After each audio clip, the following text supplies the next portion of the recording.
Entra na minha casa, entra na minha vida, mexe com minha estrutura, sara todas as feridas, me ensina a ter santidade.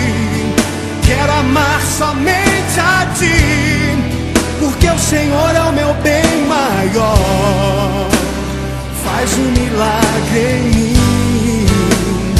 Entra na minha casa, entra na minha vida, mexe com minha estrutura, sara todas as feridas, me ensina a ter santidade. Olá, é um prazer estar com você nesse dia, levando aqui um pouco da palavra de Deus, essa palavra que sempre nos edifica, que sempre nos eleva, nos ajuda a vencer as dificuldades do dia a dia e também nos ensina tanto a respeito de lutas, provações. A Bíblia é um livro atual. Às vezes a gente lê, esses dias mesmo, eu estava lendo um versículo a respeito de governo e eu fiquei impressionada. Falei, parece que foi escrito ontem para nós lermos hoje. Mas a Bíblia é um livro, tão antigo, mas que ela, por ter sido inspirada pelo Espírito Santo, por Deus, ela é um livro sempre atual. Então leia a Bíblia, vale a pena. Quero compartilhar com você nesta manhã algo que está lá no livro de Efésios, mas antes eu quero orar com você, tá bom? Fecha os seus olhos. Pai, em nome de Jesus, abençoa esta família, abençoa, Deus, as pessoas que estão ligados no canal 10, que o Senhor derrame uma bênção especial sobre eles, que eles possam, ó Deus, entender a Tua palavra, não só entender, mas também colocar em prática, porque nós somos abençoados quando fazemos a vontade do Senhor, porque a vontade do Senhor é boa, perfeita e agradável, mesmo nós não entendendo muitas vezes que ela possa ser boa para nós, mas nós sabemos que o Senhor só tem coisas boas, ó Pai. Então nos ensina a entender a vontade do Senhor, em nome de Jesus, amém. Quero compartilhar com você algo que está lá no livro de Efésios, capítulo 4, lendo a partir do versículo 25 até o 29. Vamos lá? Por isso, deixando a mentira, fale cada um a verdade com o seu próximo, porque somos membros uns dos outros. Irai-vos e não pequeis. Não se ponha o sol sobre a vossa ira, nem deis lugar ao diabo.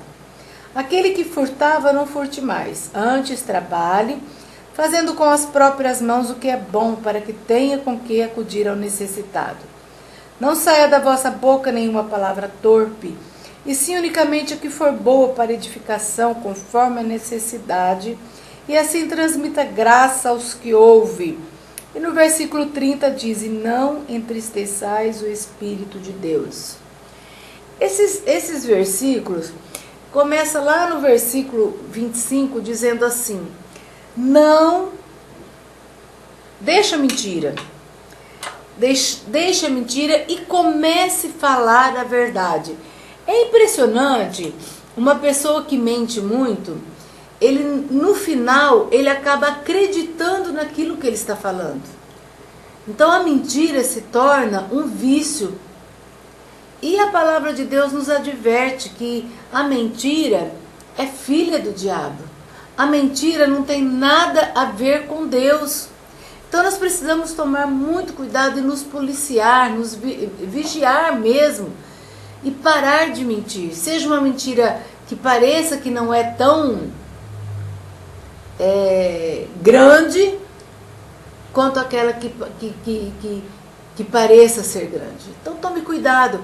Às vezes nós, os pais, começamos a falar para os nossos filhos assim, fala que eu não estou, fala que eu tive que sair um pouquinho, ou então fala que eu estou no banho, que depois eu ligo, coisas desse tipo. Quando nós damos esse tipo de mensagem para o nosso filho, nós estamos ensinando o nosso filho a mentir.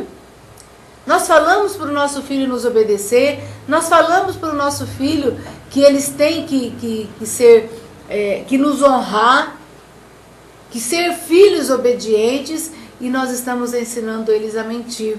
Então a palavra de Deus aqui está dizendo assim, ó, fale cada um, deixando a mentira, e fale cada um a verdade, seja em que circunstâncias for.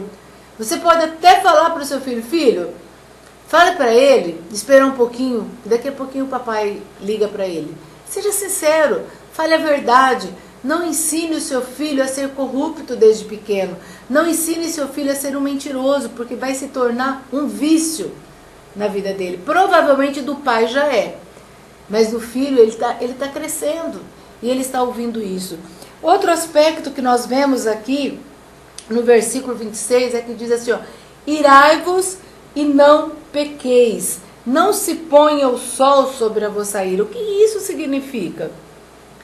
É que muitas vezes nós ficamos irados com alguma coisa e nós podemos controlar essa ira.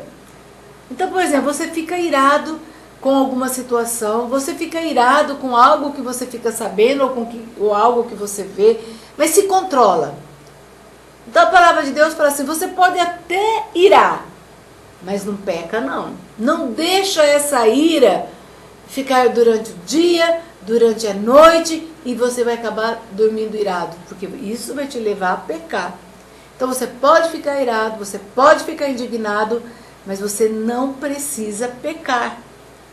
Porque geralmente quando nós ficamos irados, nós abrimos a nossa boca e falamos um monte de besteira. Falamos um monte de coisa que não deveríamos falar. Então, você pode sim ficar irado, mas não deixa que essa ira te leve a pecar. Isso é muito importante, até dentro de casa, em relação ao nosso cônjuge, em relação aos nossos filhos. Às vezes nós ficamos irados com alguma coisa, mas se controla. Não deixa essa ira ir adiante. E depois vem o versículo 27, que está bem ligado aos anteriores, né? Não deis lugar ao diabo. Se você ficar irado e ficar mastigando aquilo, ficar ruminando aquilo, vai e volta, aquele pensamento de ira, de raiva, você vai pecar, você vai dar lugar ao diabo e ele vai fazer de você algo triste. Você vai fazer a vontade dele. E a palavra de Deus nos alerta tanto a fazermos somente a vontade de Deus, renunciar até a nossa própria vontade muitas vezes e fazer a vontade de Deus. Então, querido, não deis lugar ao diabo quando você fica irado. Não fale mentira. Não. E depois vem outros versículos aqui que nós vamos continuar. Aquele que furtava, não furte mais. Antes, trabalhe fazendo com as suas próprias mãos o que é bom, para que tenha o que acudir ao necessitado. Olha que versículo interessante. Ele fala assim, se você tinha o costume de furtar, de pegar as coisas que não é seu, pare com isso. Vai trabalhar, vai ganhar o seu próprio sustento.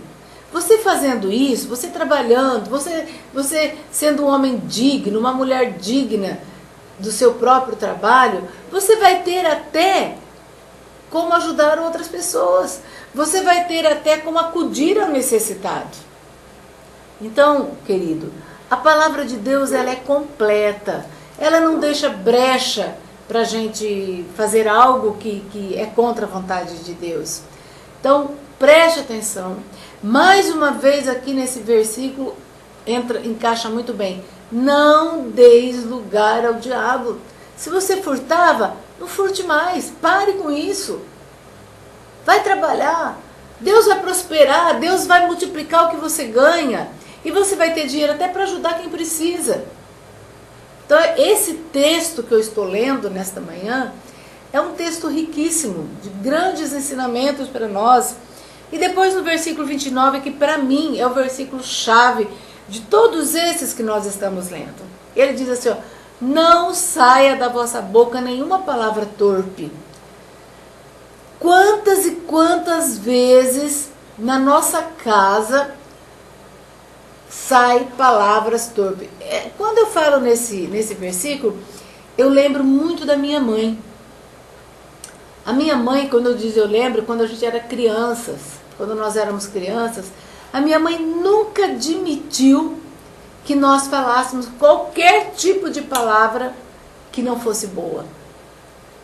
A gente podia falar uma coisa simples, mas ela falava, não é para falar essa palavra. Então nós crescemos num ambiente, eu nunca ouvi palavrão.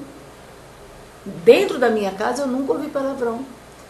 E isso eu passei para os meus filhos não têm costume de falar. Por que eu estou falando a palavra costume? Hoje se tornou um costume, a pessoa está conversando e no meio da frase fala um palavrão. Então, a palavra de Deus está dizendo, não saia da vossa boca palavra torpe. Não saia palavrão, não saia palavras que não vai te edificar, não vai te adiantar em nada. Depois diz assim, ensine unicamente a que for boa para edificação. E simplesmente a que for boa, para que você cresça, para que o outro cresça. E assim você seja bênção na sua vida e na vida do outro. Então você vê esse versículo, leia na sua casa, Efésios capítulo 4, a partir do versículo 25 até o 30. E depois fala assim, ó, não vai entristecer o Espírito de Deus, porque você foi selado com o Espírito Santo. Se você foi selado com o Espírito Santo, e você tem o Espírito Santo dentro de você, não faça aquilo que vai trazer prejuízo para a sua própria vida. Então, querido, esses versículos que eu li para vocês hoje, e que eu também aprendi, que nós possamos colocá-lo em prática, começando dentro da nossa casa, não mentindo, não furtando, não falando palavrão, só falando palavras que edificam uns aos outros. Que você possa ser firme nesse propósito, que Deus possa te abençoar e que você seja firme nesse propósito de todos esses itens aqui que nós falamos. Se você furtava, não furte mais, pelo contrário, trabalha. Você vai ter até como ajudar o necessitado.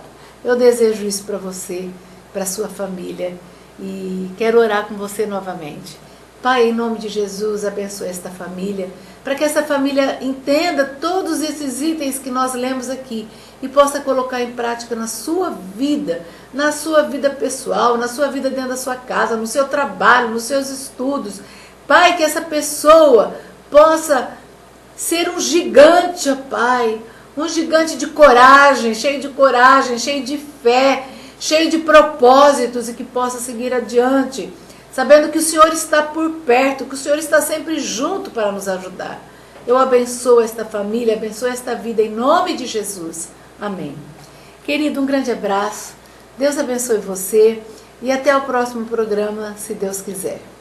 Entra na minha casa, entra na minha vida, mexe com minha estrutura, sara todas as feridas, me ensina a ter santidade. Quero amar somente a Ti, porque o Senhor é o meu bem maior.